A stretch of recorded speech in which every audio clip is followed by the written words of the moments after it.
Welcome to SaaS Backwards, a podcast that helps SaaS CMOs and CEOs to accelerate growth and enhance profitability. Our guest today is Peter Zawistowicz, head of marketing at Pace, a SaaS that helps companies migrating to or with existing PLG sales motions to convert, retain, and grow customers by prioritizing time and effort on their users who need it most. Peter, welcome to the podcast.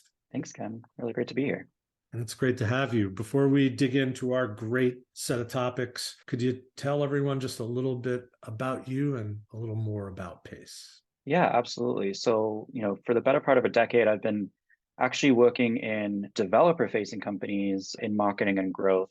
But recently, within the last year and a half, joined a new company called Pace. And Pace is really born out of some of the challenges that we had at companies like MongoDB and to a certain extent Gremlin, where with a product-led motion, where you're also trying to run, direct sales motions, there's a real visibility gap for sellers. And so, what Pace is trying to do is close that gap and help sellers and customer-facing teams really focus on the users and the customers that need the most and who they're going to have a benefit on. So I'm taking off my, developer marketing hat and starting to market to sales and marketing folks, which is a lot of fun as well.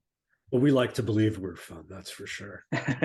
So I think what I want to do is kind of retrace our steps from our prep call and go through some of the topics that I think would be really of high value to marketing leaders and the CEOs of these firms that listen. And the first thing we talked about was kind of the situation you find yourself in if you don't yet have product market fit or you're not sure about product market fit. And can you talk to how, as a marketing leader, you contribute to gaining that awareness and what you do when you realize maybe a small or large change is needed to get the product where it needs to be? How do you establish that awareness? And then what do you do about it? Yeah, it's a super interesting topic area, right? And I think for early stage companies, it's literally everything. And it's really everybody at the company's job to figure out, getting to product market fit. As a marketer, I feel like product market fit is 50% product, 50% market. And so as a marketer, my role there is to help guide, who are we really focused on and who are we trying to bring value to? And, if there feels like there's some incongruence or some disconnect between what the product is doing, what we say we do, and the types of people who are going to find that valuable, a marketer is sort of the best person to sort of refocus, redirect, validate. Building a great product is obviously super important, priority number one, but priority number two is that you're building it for the right people and that they, understand what it is you're trying to do. So, that could be as tactical as coming up with the right vocabulary and wording to describe what you're doing, which may, resonate for one audience, but not another. And then, it could also just be, doing that user research, those interviews, really sort of understanding that feedback and translating that back to the product team to, again, try and focus and redirect. Because I think, the mistake that a lot of us make is, by trying to be everything for everyone, you end up being nothing for anyone. So, the marketer's job, I think, in these early stage companies is to really focus and, name the audience that you're going after and really hold that focus on building and delivering value for them. Right. So the Swiss Army knife is a lot of things in your pocket, but maybe not compelling as a product in the software space. And I think we've all seen that where products have, 20 different things they do, but you're not sure what they're really good at. Yeah, and I think like as a sort of having not been in the super early stages, the earliest company I've ever been in was Gremlin at a Series B. Having not actually been in that seat, like I think it was easy to be like, oh, people lose focus all the time. Why don't they just like stick to what they know? But now having gone through this experience, like I totally get it because you end up working with, teams and you are sort of peeling back the layers of the onion on a problem. And, it's kind of like mining for gold, like it exists in all these little veins and they split off and they go in different directions. And so you can continue to follow, a thread and end up a completely different place. And that's totally fine in some cases, if that's, where you think the bigger pain is going to be, but it's also really distracting. And in like a B2B context and an enterprise context, everything we do is usually, involving multiple people, multiple stakeholders, multiple functions. And so there is a certain element of discipline and like blinders that you have to put on being like, I know that there's some value that we could deliver here for like a finance team with like a report or something like that. But like, we're going to be intentional and say, we're not going to pull that, follow that thread of gold to their pain because that sort of changes who we are and who we're for. So there's sort of these very deliberate moments where you have to be like, that is interesting. There is an opportunity there, but it's not ours. And we're going to sort of close that door and keep pressing forward. And that's hard to do because you're looking for problems to solve and there's so many of them. So just keeping focus and sort of holding that idea of sort of what you want to be, who you're for, the overall category that you're trying to live in has to be sort of the guiding principle. If you do that for a while and you're still not getting traction, then maybe, you reopen one of those doors and say, you know what, sounds like actually finance had a bigger pain all along. But, before you can get to that point, you really have to sort of mine that initial thread that you start with. Yeah. And I think a key point here is that you have to have a thesis and you have to exhaust it, like to the extent of your resources and patience, right? And your research, right? So you've researched the market, you've built the product, and now you've put resources against go to market. And you have to exercise that go to market. And it might take you a few goes to get a good go to market engine before you actually know if you're in alignment with your market. But sometimes I think also maybe that first go doesn't work. And now you're sort of in a now what scenario. And it can be tempting to go down market because you think those sales are faster instead of staying at an enterprise level and figuring out, what did I miss here? I don't know have you seen that at all in your history? Absolutely. It's really interesting when you think about, again, B2B SaaS and sort of like your small businesses, your sort of mid-sized businesses, and your enterprise.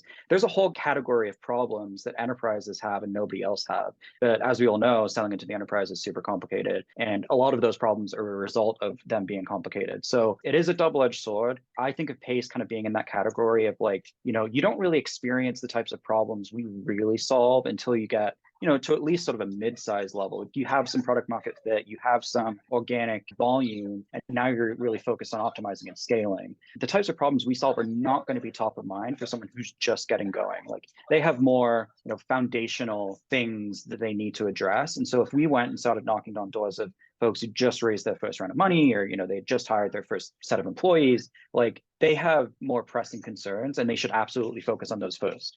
So, I guess to answer your question, like if you are going to go down market, like you can't always just bring the same problem and the same solution and try to sell it to, people who have fewer hurdles to get through. Like you're likely going to have to figure out how to tie yourself to one of those more foundational needs. Very, very similar challenge that I had at Gremlin at, my previous company. This was in software infrastructure. Like the types of problems we were solving, you didn't really get to until you were like massive scale. And so a lot of our product development and marketing conversations involved, well, what are the sort of lower order problems that we can start to address that would allow us to go down market a little bit? Yeah, and I just want to sort of just make this one point. Some firms, I think, instead of the temptation to focus at a lower price point, quicker conversion, might want to look up market and say, I'm selling at a 300,000 ARR. What does it look like if I try and make it $1 million? Is it that much harder to sell at $1 million? Because sometimes the firms in that sort of middle ground find it takes too long to get to revenue. And so their velocity isn't high enough. So they look down market because they're thinking, hey, at 30,000 ARR, I can really start churning. Yep. Whereas maybe they can't churn any faster, like they can't get sales going any faster. Whereas if they were at $1 million or $1.5 million in ARR, it wouldn't be any harder than those $300,000 deals, but you might get 3 to 5 times the revenue just by changing your pricing and packaging a little. Yeah, and sort of in the umbrella of product market fit, we're talking a lot about the market side, but the product side comes into play here because a lot of the time solving those really hairy, complicated enterprise level problems requires a lot of hands-on manual heavy lifting. And that's what you can charge a premium for. You have to charge a premium for. You can't take a product like that and move it down market and hope to do, 10x, but at a tenth of the price. You have to start to think about, how do I make this more self-service? How do I make this, lower touch? And you may find that you're not able to solve those problems with the same level of depth and customization that you were at the enterprise level. But that's sort of the trade-off you make. And the other sort of hidden factor there is the problem you're solving with that more generalized solution may not be quite as sort of hair on fire as the one you were solving at the $1 million mark. It might not be as compelling. I agree. Exactly. And I think the temptation for firms that have a big implementation phase, these $300,000 kind of sales, they find it very difficult to let go of that part of the business. So they make a simpler, in air quotes, product, but it still needs tailoring. And they can't let go of the tailoring part for some reason. So it seems like it's a harder road than it might be if you're starting thinking about a small set of problems. Right.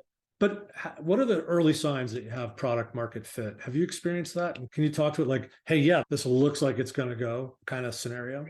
Yeah, and I mean, I think from seeing it firsthand, it's less of a binary, we didn't have it yesterday and we have it today. It's more, shades of gray, and it comes in pockets. So you might have product market fit around a specific feature, around a specific use case, but not, still, struggling to get platform-wide adoption or something like that. So for example, one indication that you do have it is you're getting customers that you haven't spoken to directly. There's a word of mouth or a network effect.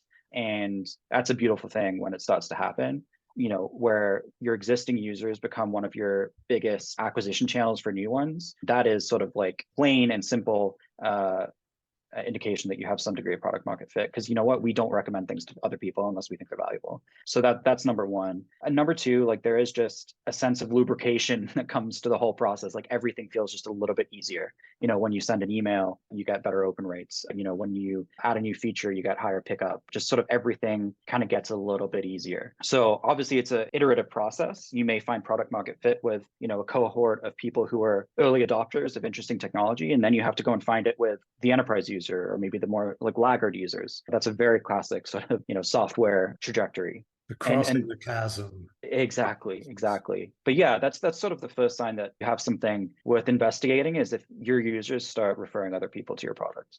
Fair enough. And you guys are in a category that's just sort of coalescing, right? So maybe it'd be worth describing just a little bit about what Pace does kind of categorically, and what it's like with the competitor set, like how you're navigating that. Yeah, so like the super trend that we're attached to or associated with is product-led growth. And that's a term that really, started getting a lot of circulation about 5 years ago, but sort of freemium and bottoms up and free trials in SaaS had been around a lot earlier, but sort of PLG as a category really brought together a lot of these strategies, gave it a name, and created some real structure around how it's done. That's sort of the overarching trend. Once companies started to really adopt this in earnest, and we started to have some really sort of notable public success stories, companies who'd used product-led growth and been very successful with it, that just made the whole space take off. Everyone wanted to do it. One of the interesting phenomena there, though, is we found some of the limitations around PLG, like as happens with all of these trends, right? Like you dive in, it's all great and it's all roses, and then you live with it for a little while, and then you figure out where the rough edges are. One of those rough edges was if you're trying to introduce a product-led growth motion into an organization that already has a direct sales motion, or you try to layer in a direct sales motion to a bottoms-up PLG motion, you get a really interesting set of problems, which really makes it difficult for the sellers to sell in a way that not only makes them successful, that grows revenue for the business, and doesn't cannibalize that self-service funnel. The whole beauty of PLG is that you're able to acquire, grow, retain customers at a lower price point. And if you start throwing salespeople in there where you don't need them, you're artificially inflating that price point. On the flip side, if you expect certain, cohorts of customers to completely self-serve, if they're running into an issue or they need some sort of special legal document or security questionnaire done, and there's nobody to help them, that's also going to be revenue that you leave on the table. So, the Nirvana is you have sales where you need it and not where you don't. And that's really what Pace helps you do, is figure out who needs sales intervention because they need to help, converting, growing, being retained, et cetera, and who can be left on their own. To do that successfully, you have to start with visibility into what's going on. And that's really sort of the first use case that we're tackling at Pace, is at these product-led companies or companies that are adopting product-led strategies, sellers are almost always left in the dark. They're cobbling together tools that they were never meant to use, things made for marketers or product managers or data analysts, trying to decipher what the hell they mean, all the while, still trying to hit their number. So Pace is really, introducing a new category of tooling that is built for those customer-facing roles that allows them to focus on, again, those users, those customers that really need their attention, and sort of getting rid of the rest of the noise. Now, is that before the customer is on board with the product, or is this instrumentation of users, or is it a pre-sales kind of sensitivity, or is it both? Yeah, so it's a super interesting question, probably not for the reason you thought, but we think about the ways that customer-facing roles intervene in terms of sales motions. We've identified 5 of them in a product-led context. And, this concept of like pre-sales to us, in a non-PLG context, that's like, oh, well, we're working with them through a POC. We've had a bunch of meetings where we showed them some slides, maybe a demo, but no contracts have been signed yet. They haven't given us any money. Pretty cut and dry. But in like a PLG context, you may still do some of those activities, but I guarantee you, at least somebody in that company has signed up for a free account. Maybe they're putting some usage on a credit card. Like there's customer activity, even if it's still quote unquote pre-sales. So what we're doing is also helping to realign those organizations around what the customer is actually doing, what's appropriate for that customer at the time. So for example, if you have a bunch of disconnected sporadic self-service usage across a large company, and you as a seller say, hey, they're clearly getting a lot of sort of isolated value out of our product. There's some interesting stuff that we can bring in to help them coordinate their usage, maybe improve their security posture with respect to our product, and maybe even giving them some price incentives by, going to an annual plan. We actually have a name for that. We call that consolidation. So, say you're the rep that owns Nike and you've seen that there's like 7 different people in 4 different countries using your product, you can go to, a layer above those people using the product and say, hey, like there's a lot of usage across Nike. They're getting a lot of value out of it. If you go into an annual contract, not only will we save you money, across the usage as you grow, but, we'll give you SSO and we'll give you auditing and logging and things like that. So it's sort of a win-win. That's like a very distinct sales motion in a PLG context. And so, Pace would help you identify that is happening and say, hey, Mr. and Mr. Salesperson, there's a consolidation opportunity here. Got it. So in marketing, I love to have someone to vilify. And, it's always good to have a defenseless villain. But in the case of solutions like yours, the competitor is often something that's do-it-yourself, right? Instrumentation that's been built into these software solutions. So we can't very well go right at the CTO who's built his or her favorite application, which happens to be this telemetry on usage. So how do you get the DIY champion on side in a scenario like this? Yeah, it's a really good question. One of the sort of interesting parallels that I was not expecting going from marketing to engineers and developers to marketing to sellers and go-to-market people is if you think about a typical B2B software company, the 2 functions whose time is the most connected to value is developers and salespeople. Like it's, 1 hour in versus 1 hour out is super tightly measured. And, the value prop of like, don't do anything that isn't valuable for your time is super relevant across both. So that's a really interesting parallel. And the reason I bring that up is because the enemy is the thing that wastes your time. And so maybe that is your DIY, customer admin panel that you're forced to use. Maybe it's the like crappy product analytics dashboard that someone did you a favor and spun up for you like a year ago and then since gone to another job or whatever. It's like that is the villain, is the things that stand between you and getting the information that you need to do your job and make money, make yourself money and make the company money.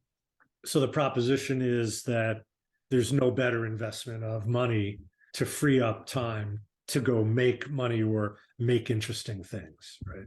Right. Make more valuable stuff than a dashboard.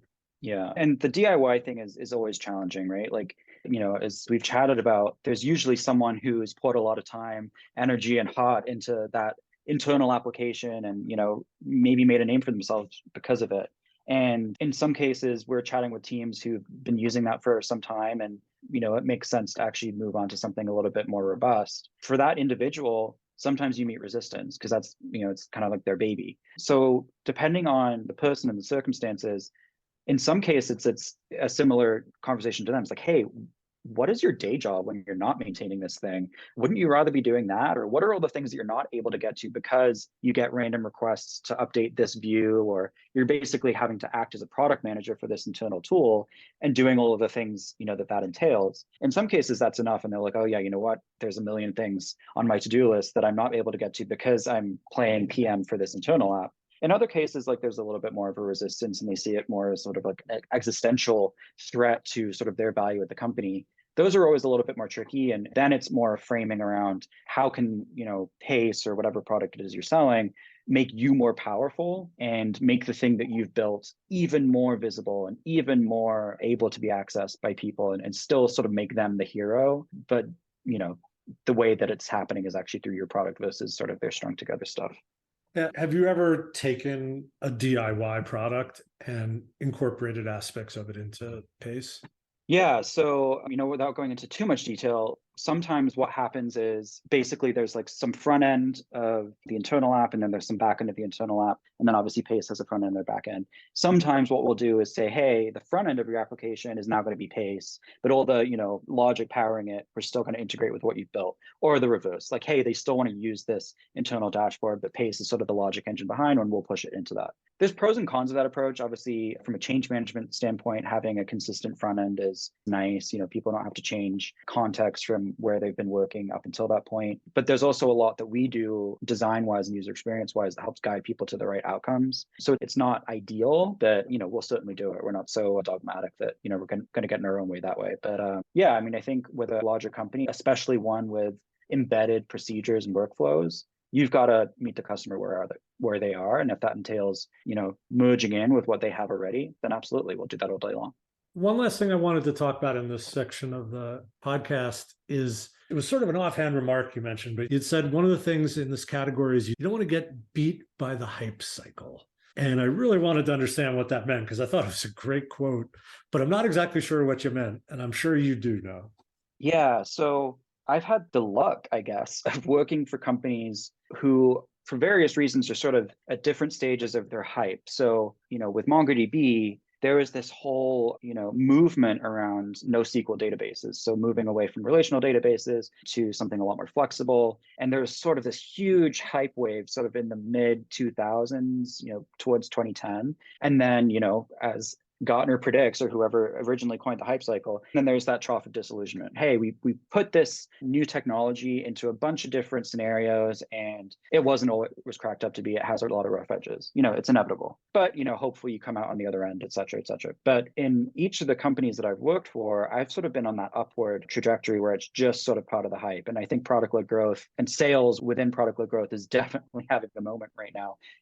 I don't know if it's just my LinkedIn feed, but it's tough to open it without seeing, some thought leadership or something like that. And it's really great as a marketer to be able to be buoyed by that excitement in the market. And that tailwind is amazing to have. But, you have to sort of understand that at some point, that disillusionment is coming. And so what the mistake I've seen a lot of companies make is, if you attach yourself too tightly to the thing that's boring you up, it could also be the thing that kills you.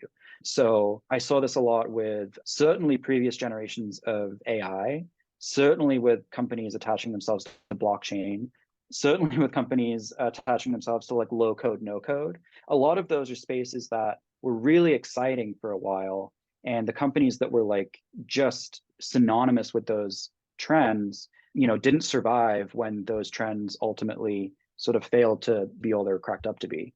So what you have to do is really sort of like tread that line between, associating yourself with the trend, but also carving out, something dedicated and saying, we're not just this, we deliver value that's related but independent of, of that trend. So for example, when, the whole NoSQL backlash occurred, where people are like, it's not ready for prime time, it's, shouldn't be used for mission critical use cases, like that's what MongoDB as a brand started to distance itself from that NoSQL moniker and started talking about like being non-relational, or even just not, referring to that at all. So it's a tough balance. And I think the more you can get out ahead of it, the better. At Gremlin, we were really launched and buoyed up by a trend around chaos engineering, which was nowhere near as big as PLG or NoSQL even, but within the site reliability and sort of infrastructure space, it was a very exciting topic because there were companies like Amazon and Netflix who were doing it. But, just like every trend that doesn't have a lot of substance behind it, at certain points, people are saying, okay, we've tried this thing. What did it do for me?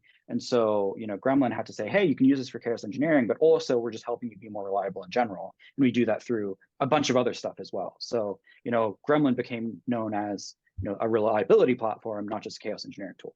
So there's a lot there. I just want to unpack it. And my takeaways. One is, if you're looking for your next career move, you could map where the subject companies are on the hype cycle, right? And understand, is it something that looks like it's going to take off? Has it taken off? Is it near that trough of disillusionment? I think it is, right? And also as a marketer, kind of preparing your CEO, right? As head of marketing, you have to kind of prepare management for that inevitability. And they may be so bought into whatever that bit of hype is that they're not going to see it coming.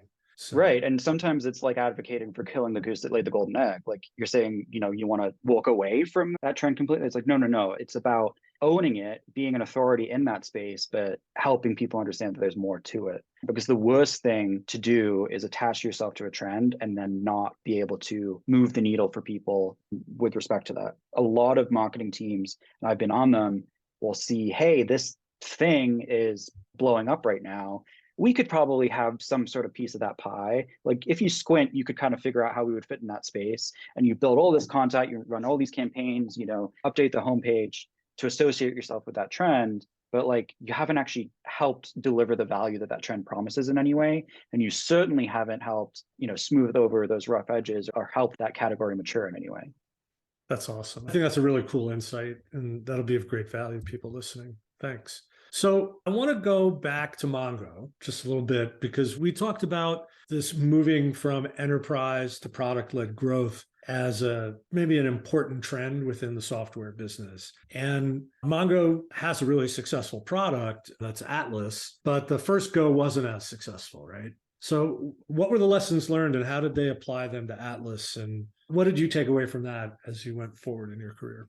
Yeah, so just to set the scene a little bit, in 2015, 2016, MongoDB had a reasonably successful enterprise software business. The cloud was certainly gaining some maturity. I think it was 2015 at AWS reInvent where, the CEO or CTO of Capital One got up on stage and said, we're, running everything in AWS now. And that was like groundbreaking in 2015 that a bank would be on the cloud. So like still, not super early days, but still early majority of cloud adoption. So we were selling to customers that were on the cloud, moving to the cloud, but we didn't have our own cloud native offering. We did have a SaaS product, and going back to our points of our product market fit, pretty poor product market fit for the product writ large. There were a few features, like there were some automated backup things that people really liked, but by and large, never really got widespread adoption.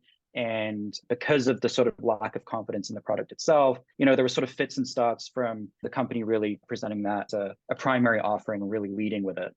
Having said that, it was a really sort of interesting trial run, at least for myself, in how do we actually do marketing for a self-service SaaS product? And we had this almost sandbox where nobody really cared about this product because it wasn't generating revenue and it wasn't really super successful. But then, a year later, when we decided to launch Atlas, which was like a very intentional sort of company-wide initiative to go to, managed offering model, I could have done some of these things already, and we'd sort of experimented and tried and failed with the predecessor product. So I'm grateful for that experience. And also it showed me, going back to your question about how do you know when you have product market fit, it was a distinct contrast between, the sort of traction we were getting with Atlas versus what we had and what we tried and failed to do so many times with its predecessor product.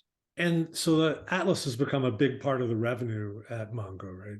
Yeah, I mean, when I left MongoDB in late 2018, it was about 25% of overall revenue. And I think just recently it eclipsed the 50% mark. And, just for context, I think MongoDB is doing like $1 billion in revenue. So it's a big, big product. And, to think that it didn't even exist until, 2016 is pretty amazing. It is amazing. And I think it kind of talks to some points we made before. You have to, in leadership, you have to recognize when there's a big shift happening and it's not just hype, it's actually the movement in the market. And I think that cloud movement over the last 10, 12 years, I mean, I think now it's pretty well accepted that's where everything is. But you go back 5 years, wasn't quite such a done deal. And then, 7, 8 years, it was just emerging as important. But being willing to bet the company on those kinds of products, you have to have a little bit of courage because in your cohort, there may not be a lot of success to look around at, and you have to be willing to plant that flag. Yeah, I think one of the things there was a few things that were pretty unique about MongoDB with respect to how do you transition from being a really enterprise sales driven company to one that's a lot more product led. It really has to be a super intentional, top down decision. Number one, because you have to develop the product to do it. And number two, just because there's a reallocation of resources and time that needs to happen that if you don't have buy-in from the very top, like it's going to be like swimming through maple syrup.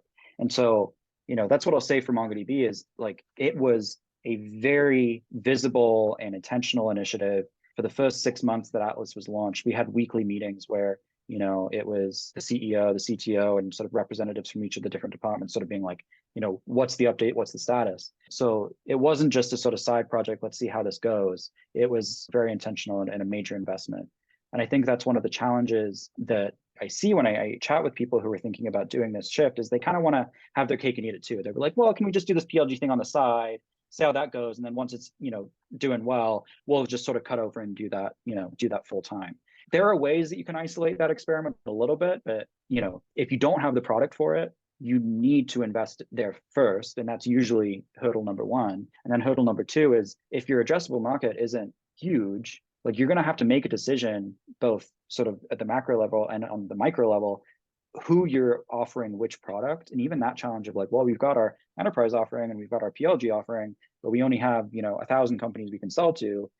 Now tell me, which companies do you sell which one to? Because within the same organization, you may have folks who are drawn to the self-service offering, and then you may have sellers who are going out and pitching the enterprise offering because that's how they make their money. So there's a lot of like very sort of strategic decisions that are made that make it very challenging to try and do both at the same time when one is nascent. So it has to be something that you're willing to dedicate time, resources, and have the diligence and the discipline to let the experiment run its course before you call the results. So that's great. And I think that's good insight. And I think that one topic is worth more than a podcast. I just want to circle back to pace. And it's just sort of I think a fun place to land the episode, which is you guys are an enterprise sale, but you're selling to PLG-based companies. Yep. PLG-based aspects of larger companies. And there's a little bit of irony in there. And I'm just sort of curious how you guys position against that. And how do you message that? And does it work to your advantage, actually? Yeah, I mean, I guess ironically, maybe it's just the stage that we're at. It's not something that has posed any real challenges for us. I guess I'll answer it in a few ways. Number one is there are players in the space who've launched a self-service option simply to avoid this sort of dissonance here. To me, that doesn't make sense. Like I can't in good faith say, hey, you need to be really intentional and invest in a self-service motion to make a PLG motion work. And then at the same time, just do it to do it, just for, to sort of have the checkbox there, because it's not just a checkbox. So we know that for the current stage of our business, for the product and what it takes to get it going and how people see value, that we can support a PLG motion. And I think that actually gives us a lot of credibility when we're talking to customers, because one of the big challenges is, can we even do it? And for us to be able to say, we have done it and we believe in it, and that's definitely the future and where we're going, but it's about timing and allocating resources in the right places. I think that lends us some credibility. And then at the end of the day, we're also still very early stage. We're still in a private beta. Having direct access to get sort of unfiltered feedback from our users is like the whole game. And that's harder to do in a PLG context. Like, there's user surveys, there's analytics and things like that. But really at this point, at our stage, there's no substitute for, hearing it directly from our users and, hearing sort of their offhand comments that they wouldn't make if we'd sent them a survey. Terrific. Well, I think that is a great place to land the episode. If people want to learn more about Pace, how can they do that? Yeah, for sure. Check us out. Our website's paceapp.com. And then also find me on LinkedIn. There's only one Peter Zawistowicz out there as far as I'm aware. So it should be pretty easy to find me. Awesome. Well, thank you for joining us today. Really enjoyed talking with you. Yeah, likewise. Thanks so much, Ken. Yep. And if people want to reach me, I'm on LinkedIn/in/Ken Limpet. Likewise, the only one I know of. And our company is Austin Lawrence, and we're at austinlawrence.com. If you haven't subscribed to the SaaS Backwards podcast, please do so wherever they're distributed. And Peter, thanks so much for joining us. Really appreciate it. Thank you. Thanks for listening to the SaaS Backwards podcast, brought to you by Austin Lawrence Group. We're a growth marketing agency that helps SaaS firms reduce churn, accelerate sales, and generate demand. Learn more about us at www.austinlawrence.com. You can email Ken Limpet at kl@austinlawrence.com about any SaaS marketing or customer retention subject. We hope you'll subscribe, and thanks again for listening.